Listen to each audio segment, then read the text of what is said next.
In this video, we look at the topic that was going to be key behind unifying the idea of computing local extreme values of a function f of x. Okay, so the idea here was that to compute a quadratic approximation, which we have a formula for as the linear approximation, plus an extra term that is 1/2 the second derivative at some value a times x minus a squared, where the linear approximation we know is the function evaluated at a plus the derivative at a times x minus a.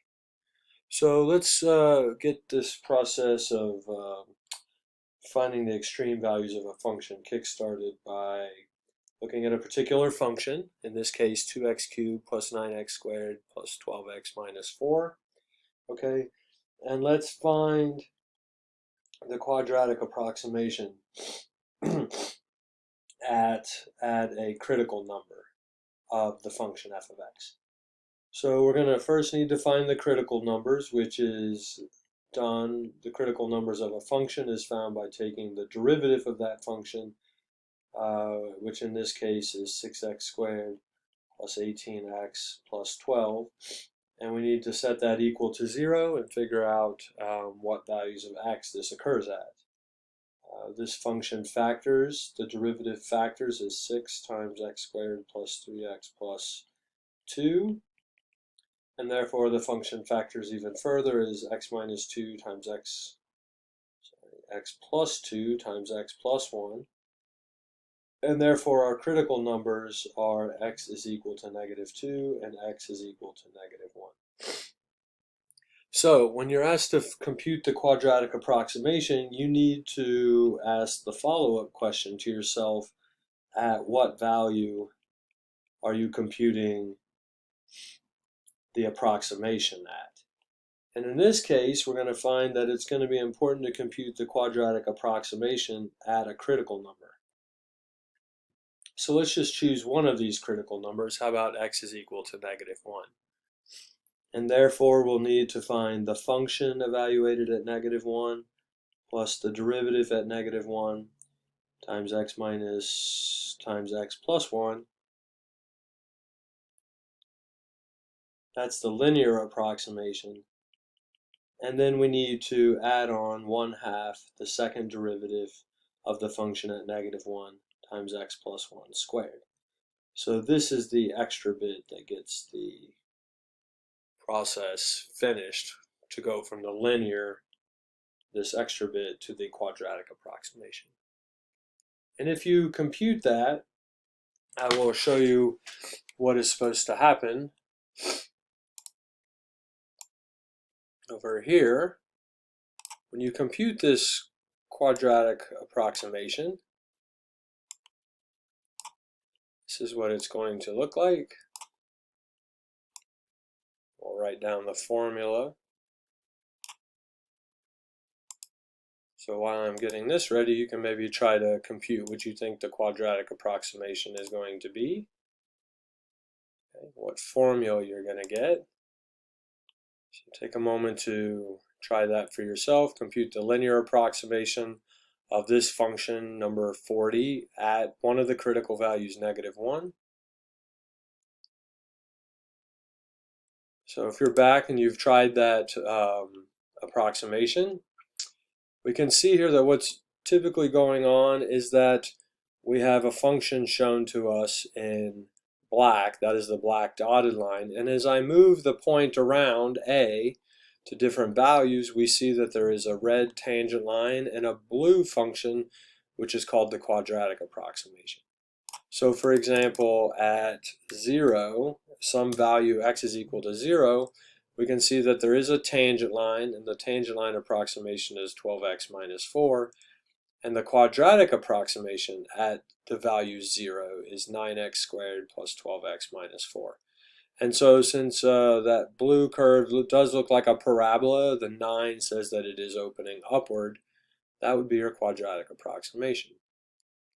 But we were asked to compute the quadratic approximation at a special point called the critical point, or the critical number. So -1 in this case. So let's do that now. Okay, and this would be the answer that you were going to have computed from your quadratic approximation. And so we can see here that the answer is 3x squared. Okay. 3x squared plus 6x minus 6 once you've expanded it all out. Okay, and we can see here that the quadratic approximation is this parabola in blue. The fact that there is a positive 3 here says that the parabola is opening upward. And this tangent line here, red, is a flat line. So it is a flat line at the value -6. And the slope of that line is 0 because the derivative was 0 at our critical point. Okay. So what we need to do in the other videos of this section is to figure out how this quadratic approximation helps us answer the local max-min question. And where does this quadratic approximation lead to the second derivative test and maybe even the first derivative test. So before we do that separate video, let me notice that at this critical point, -1 is a critical point, I'm going to zoom in a little bit on this function, and you can see the black dotted line. This is the function evaluated on the interval -4 to 2. Okay.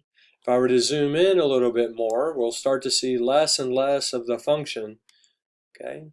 So as we get nearer to the values -1, we can see that the function is actually looking more like this black dotted line here. Okay, and the closer we get to -1, where we computed our critical number, we can see that this blue curve, the quadratic approximation, is a really good match of the function at -1. If you were to zoom in even further, you can see that if you get close enough to -1, that this function actually does look a lot like its quadratic approximation. And we can see here that at -1, if you were to move to a value bigger than -1, say -0.95, you can see that the function value is bigger. It's a bigger y value than it was at the vertex of this parabola. If you move to a smaller value, you also get a bigger value than that was at the vertex. And therefore, at -1, we say that this function has a local minimum.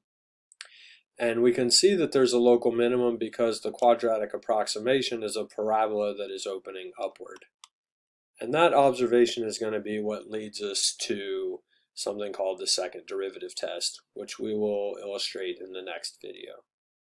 So I think good problems to do would be to consider other functions and to compute their quadratic approximations at the other critical points.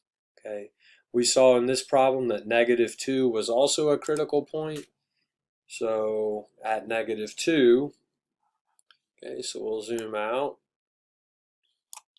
Sorry, let me put -2 in again. And you can see that there will be a quadratic approximation, -3x squared minus 12x minus 20. So that's what you're going for at the other critical point, -2. This is the answer that you're looking for. And you can see here, now at -2, the function is the black dotted line, but the quadratic approximation is a pretty good approximation of that function. And if you're looking at -2 and look at values a little bit bigger than -2, the function values get smaller than they were at the vertex. On the other side of -2, like -2.05, the function values are a little bit smaller than -2. And therefore, this function has what's called a local maximum at -2 because the quadratic approximation is a parabola that is opening downwards as indicated by this -3. So that is a geometric interpretation of the quadratic approximation, and we're hinting at what its importance for the second derivative test is going to be to determine the local maximums and minimums of a function.